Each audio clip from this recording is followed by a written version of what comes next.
Basta kay Sir Rojan, ibang klase. Let's go! Okay, welcome ulit sa ating klase. Sa video na to, magsasagot ulit tayo ng mga problems related sa activity-based costing. Okay? Let's go! Bago tayo magsimula magsagot, recap muna tayo ng activity-based costing. Tandaan natin, kapag ABC, ang concern lang niya ay overhead. Okay? So, yung kasing direct materials, direct labor, since sila ay directly attributable or directly traceable sa mga products or tinatawag natin cost object, hindi na natin siya kailangan pang gamitan ng ABC dahil direct cost nga siya. Ang mga ginagamitan natin ng ABC, yung mga indirect cost, kagaya ng overhead. Okay? So, ang concern natin is to distribute itong 2,662,500, mapunta yan kay product A at kay product B. Kaya lang, yung isa nga traditional costing ang gagamitin. So kadalasan, ang kanyang ginagamit lang na allocation basis is karaniwan, direct labor hours or kaya machine hours. Okay? So pero mamaya meron tayong mga examples or requirement na under naman ng ABC. Okay? So ulitin natin. Activity-based costing, ang concern niya ay paghiwalayin ang overhead cost papunta sa mga cost object gamit ang iba't ibang activity rates na kukumpitin natin. Okay? Ayan. So, basahin mo natin yung problem. Ray Andre Incorporated has a total of 2,662,500 in production overhead costs. The company's products and related statistics follow. So, meron tayo dyan product A and product B. Ang tawag natin sa kanila, mga cost object. So, sa kanila natin ibibigay yung overhead cost. So, meron tayo ditong direct material in pounds, direct labor hours, machine hours, number of setups, at number of units produced. Additional data, the 373,750 pounds of material were purchased for 598,000. Tapos, one direct labor hour costs 15 pesos. So, unang requirement natin, assume that Ray Andre Incorporated uses direct labor hours to apply overhead to products. Determine the total cost for each product and the cost per unit. So, mapapansin natin, ang gagamitin daw nating pang-apply sa overhead ay direct labor hours. Pag ganyan ang sinabi ng problem, yan yung tinatawag nating traditional costing. Kumbaga, kahit maraming cost pool or mga activity ang company, isa lang ang gagamitin nilang pang-apply sa overhead, which is yung direct labor hours. Tapos, ang requirement sa atin, magkano daw ang total cost ng each product. So, pag sinabing total cost, kasama dapat dyan yung direct material costs at saka direct labor costs. And then, yung cost per unit. So, di-divide natin yan sa total units produced. So, again, ang concern natin, total cost. So, yung direct materials, direct labor, tsaka yung overhead. Okay, dito papasok yung traditional sa overhead. Gamit ang direct labor hours. So, product A and product B. So, una mo natin gawin is kunin natin yung per unit or per pound kada material. So, meron tayong 598,000 pesos. Ito daw yung halaga ng pagkakabili. Divided by 373,750 para makuha natin ang cost per pound. So, 598,000 divided by 373,750. So, meron tayong 1.60. Yan. Tapos, multiply natin dun sa mga ginamit na materials ng bawat product. So, meron tayong, burahin ko muna itong B. Yan. So, meron tayo ditong 149,500 pounds times 1.60. Tapos kay B naman, meron tayo ditong 224,250 times 1.60. Okay? So 149,500 times 1.60, that is 239,200. Si B naman, 224,250 times 1.60, 358,000. Don't forget the peso sign, 800. Okay? So, tapos na tayo sa direct materials. Direct labor naman, ang sabi sa problem, ang isang direct labor hour ay 15 peso. Yan. So, 15 pesos. So, just a matter of multiplying, ilan na nagamit ni A? 40,000 hours. So 40,000 hours times 15 pesos. Si B naman, 60,000 hours times 15 pesos. Okay, so 40 times 15, 600,000.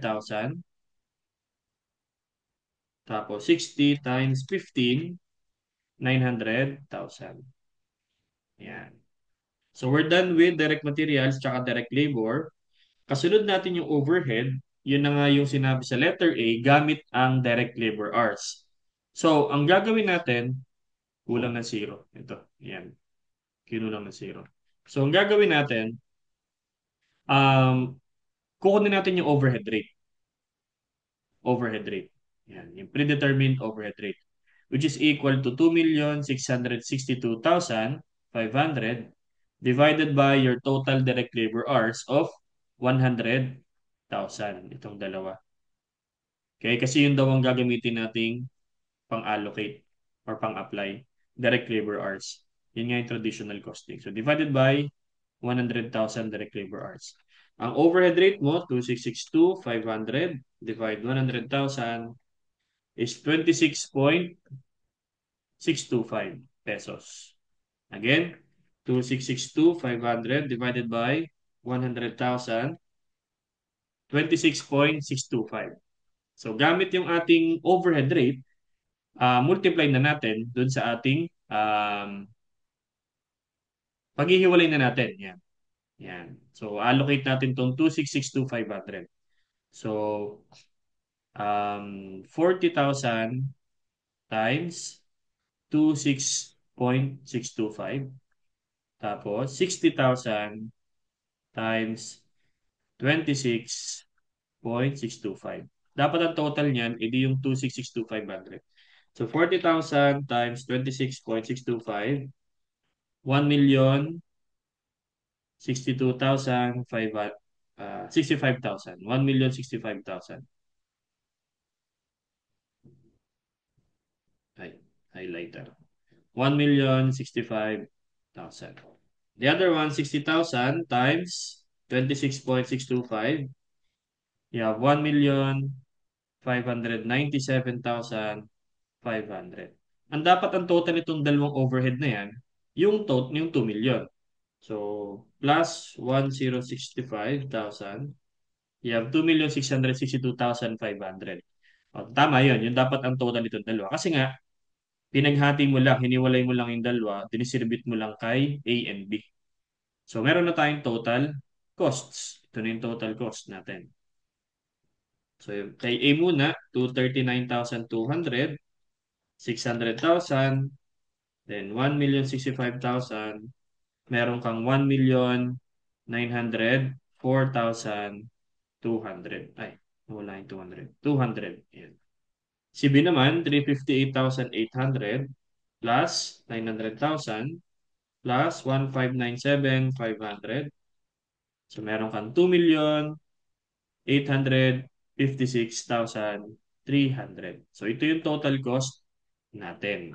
Okay? So, we're done with the first part, total cost for each product. Kunin naman natin yung cost per unit. So, pag sinabing cost per unit, yung total cost, divide mo lang sa total units produced. So, divided by 24,000 itong kay A. Si B naman, divide 16,000 units. So, para makuha mo yung per unit niya. So, 1,904,200 divided by 24,000. So, that is 79.34. 79.34. Si B naman, 2,856,300 divided by 16,000. You have 178.52. Yan. So, yan ang sagot natin para dun sa cost per unit. So, regardless kung anong activity, kung anong costing system ang ginamit, traditional or activity-based costing, pagdating kay direct materials tsaka direct labor, they are the same. Yan na rin yun. So, kung halimbawa, gumamit man ng iba pang-apply sa overhead, hindi naman affected yung direct materials tsaka direct labor. Kaya naman, yung overhead lang ang may iba kung sakaling mababago yung ating application ng overhead. Okay? So this is a traditional costing using direct labor hours as an application for overhead sa mga products natin. Okay? Sige. Let's have another requirement. Yan. This time using machine hours. Machine hours. So, instead na direct labor hours, machine hours naman daw ang gagamitin. Doon sa unang di natin ginamit ang machine hours. Okay? Kasi direct labor hours daw ang ating gagamitin. Ngayon naman, gamit ang machine hours. So again, sabi ko nga kanina, um, hindi mababago yung materials tsaka labor. So direct materials, direct labor, product A, and product B. Kopyahin ko na lang 239,200, 239,200, tapos kay B, 358,500. Direct labor, 600 and 900. 600,000 and 900,000. Pagdating naman sa overhead, using machine hours. So again, traditional din to. Bakit traditional? Kasi isa lang ang ginamit nating pang-apply sa overhead. Single cost driver ang tawag natin dyan. Okay? So traditional, using machine hours. Kanina ay direct labor hours. So again, same procedure. Yung 2,662,500, computin natin yung overhead rate, divided by total machine hours. Ang total machine hours mo is, I think this is 90,000. Pag pinag-add mo yun, 63 tsaka 27. So, yeah, tama, 90. So, divided by 90,000. So, 2,662,500 divide 90. So, you have 29.58. Yan. 58,333,333. Mahaba siya. No? Yan. So, ito ulit, ganoon na lang gagawin natin. So, meron tayong, dagdagan ko ng 3,300 para sakaling sumakto. So, again, 63,000 yung machine hours ni A times 29.5833. Tapos ito namang isa, 27 times 29.5833. Okay? So, 63,000 times 29.5833, meron kang 1,863,748. Sakto ko sa full number. Yan. 1,863,748. The other one, 27,000 times 29.5833. You have um, 798,749. So, gagawin ko na lang is para sumakto siya, no? Sasarado ko na lang ng 750. Ayan. So, pwede nyo gawin is direct nyo na. Parang ang nangyari, yung 63 over 90, tapos 27 over 90. Para sakto siya. 2,662,500 times 63 over 90. O di 1,863,750. Yan. Ganun na lang para at least ay sakto tayo. 750. Yan. Yung isa naman, 2,662,500 times 27 over 90.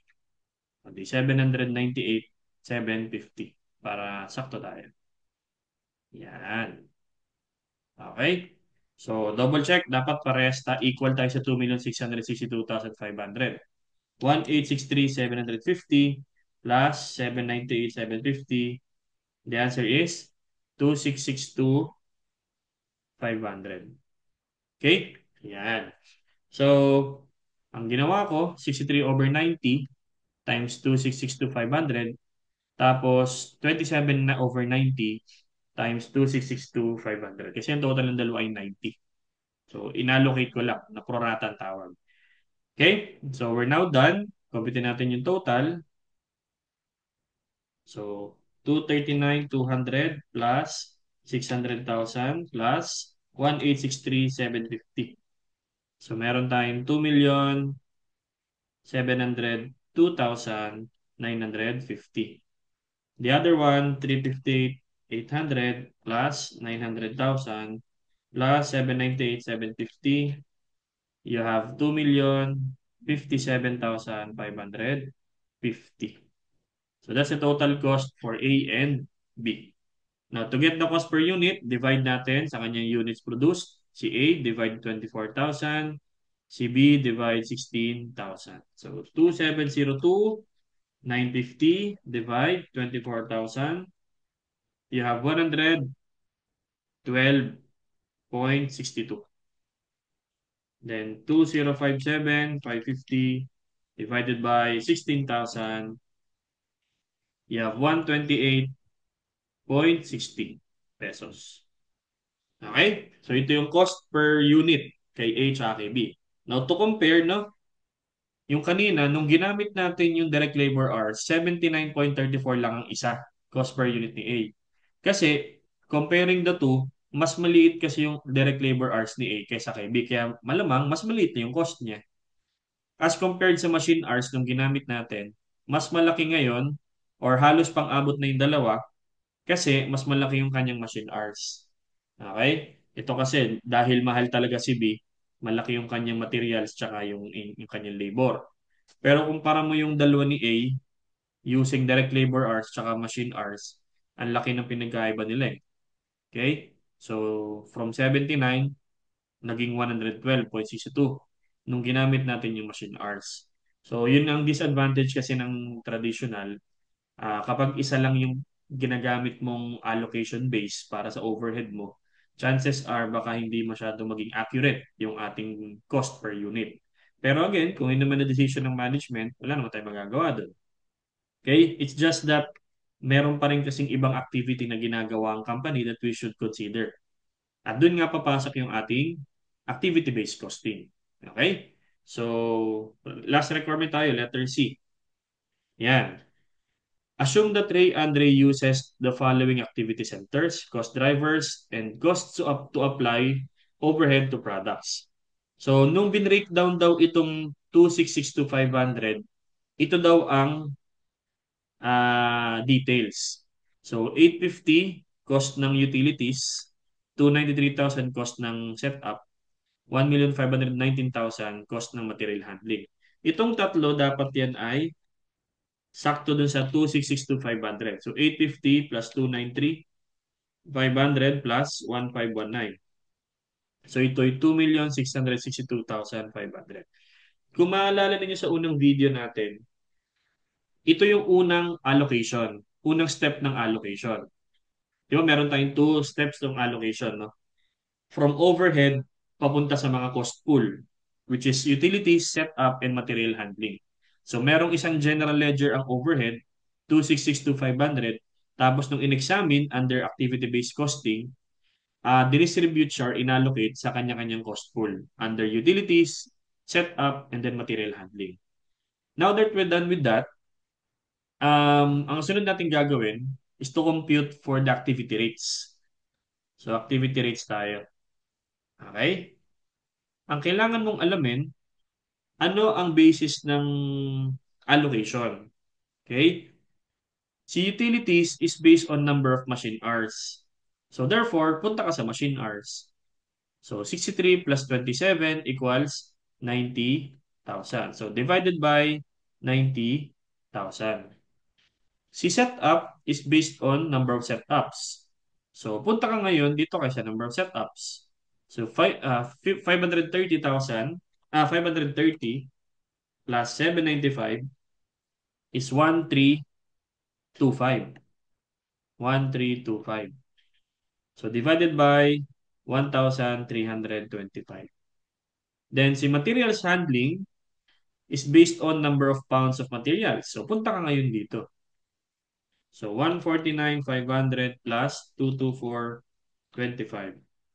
So meron kang 373,750. So divided by 373,750. So compute mo na ngayon yung mga rates. Para siyang overhead rate pero per activity. Okay? So 850 divide 90. So meron kang 9.44 pesos. Yan. 293,500 divide 293,500 divide 1325. Kumakan kang 221.51. Okay? And then 1519 divide 373,750. 44.06. Ayan. So, ito yung mga activity rates natin. Okay? So, pag nagawa mo na yung mga activity rates mo, na-compute mo na siya, no? Pwede mo nang masolve yung total cost per each product. So, dito tayo kay A and B. So, si A, again, direct material at direct labor regardless of the costing system. Parehas lang. So, kopyahin ko na lang din. 2, 239,200. 239,200. Si B naman ay 358,800. 358,800. Direct labor, 600,000 and 900,000. Now, dito yung medyo tricky na part. Okay? Si overhead, since tayo activity-based costing, tatlong overhead rates ang ating gagamitin. 9.44, 21.51, tsaka 4.06. Gamit itong mga rates, imumultiply natin sila sa kanya-kanyang activity. So, halimbawa, si utilities, okay, based on machine hours. So, dito natin mumultiply. 9.44 times 63, tsaka 9.44 times 27 para kay B. Okay? So, gawin na lang natin ulit yung 63 over 90. 63 over 90 times 850. 595,000. Tapos, 27 over 90 times 850. 255,000. Dapat, ang total nitong dalawa is sakto sa 850. So, 595 plus 255 is 850. Ito yung para sa utilities. Ibaba kong konti, 595 tsaka 225. Baka malimutan ko. 595 tsaka 225. Ito yung para sa utilities. Para alam natin. Yan. Yung para naman sa setup, okay? Meron tayong 530 divide 795. So, divide. 530 plus 795. So, that's 1325. 530 divide 1325 times 293,500. Okay? So that's 117,400. Okay?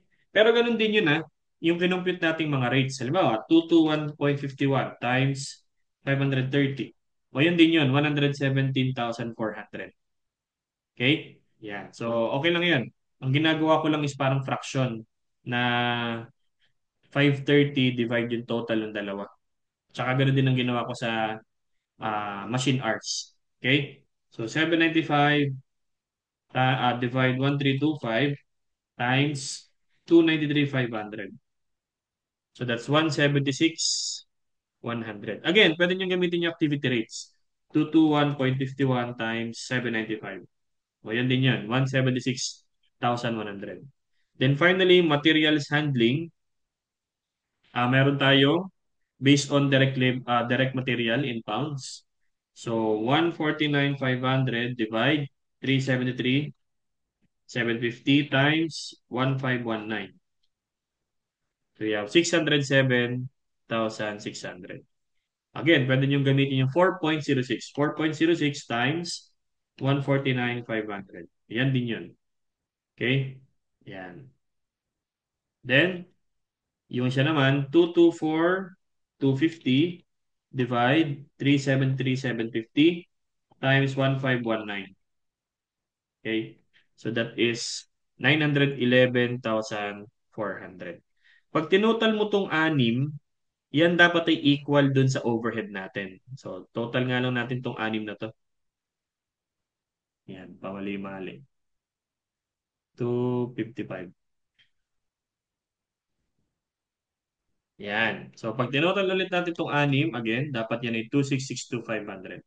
595 plus 117,400 plus 607,600 plus 255 plus 176,100 plus 911,400. So, that's equal to 266,500. 500. So ito rin yun, no? Yung tatlong yan. Wala tayong dinagdag, wala tayong binawas. Pinaghiwa-hiwalay lang natin yung overhead depende sa mga activities ng bawat product na ginamit. Okay? So yun ang kagandahan sa ABC. Mas malaki yung chance na accurate siya kasi we consider a lot of activities unlike traditional. So dahil dyan, computin na natin yung total cost niya. 239,200 plus 600,000 plus 595 plus 117,400 plus 607,600 for a total of 2,159,200.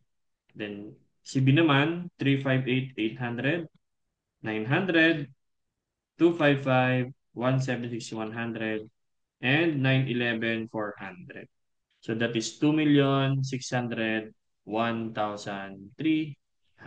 So yan na yung ating total cost under ABC. So again, si direct materials at direct labor, hindi siya affected kung ano man ang costing system na ginamit.